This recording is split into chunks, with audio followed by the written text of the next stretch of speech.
Welcome to episode 2.1b. Taxes are revolting. So, the British owe a ton of money after the French and Indian War, and they decide to tax the colonists. In 1763, the Sugar Act allows officers to take goods from smugglers without having to go to court. Then, in 1765, the Stamp Act places a tax on all paper goods in the colonies. In 1766, the Declaratory Act declares that Parliament has the right to tax colonists whenever they wanted, because they said so. In 1767, the Townshend Act taxes basically everything that the colonists import: glass, paper, tea, lead. There's a tax for that. The colonists are furious because they're being taxed without having any vote in the British government.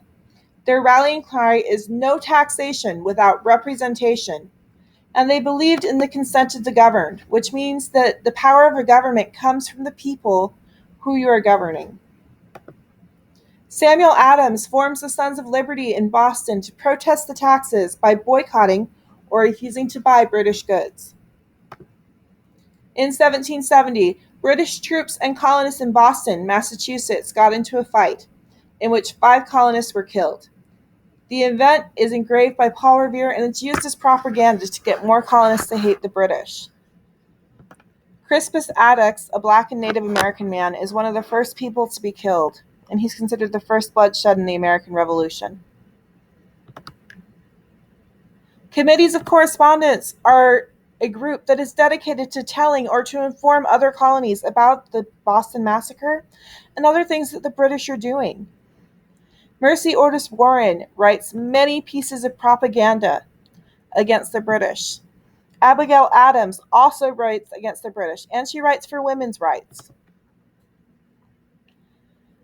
Then, in 1773, to protest the Tea Act, which is the only remaining tax on tea, Sam Adams and the Sons of Liberty dumped over $1 million worth of tea into the Boston harbor. It was an act of civil disobedience, which is where you protest peacefully to make a point. You could say that they threw the tea in the harbor because they only wanted liberty. King George III is furious, and he passes the Coercive Acts, which the colonists called the Intolerable Acts. Coercive means that you're going to make someone do something. Intolerable means that you can't live under these conditions. The Coercive Acts close Boston Harbor until the colonists pay back the money for the tea. The king also forces the colonists to house or quarter the British redcoats, which means that they have to take them into their homes and feed them. So the colonists have a meeting to decide what to do about it, called the First Continental Congress. 55 men from all of the colonies, except Georgia, meet together in Philadelphia to act as a political body for the colonies, just like Parliament was acting for the rest of the British Empire. The colonists wrote a list of grievances or complaints against Britain and asked them to repeal all of their taxes. The king ignores them. So finally it spills over into violence. The British plan to take guns in Concord, Massachusetts, and to arrest leaders of the revolution in Lexington.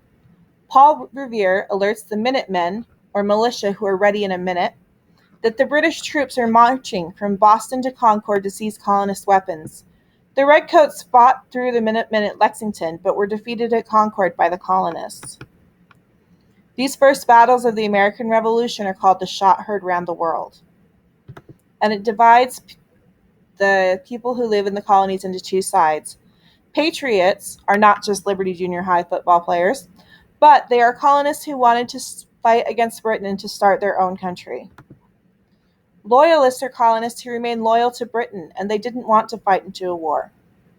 At this point, the gun has been fired, but the colonists still haven't declared independence. See what happens next in 2.2.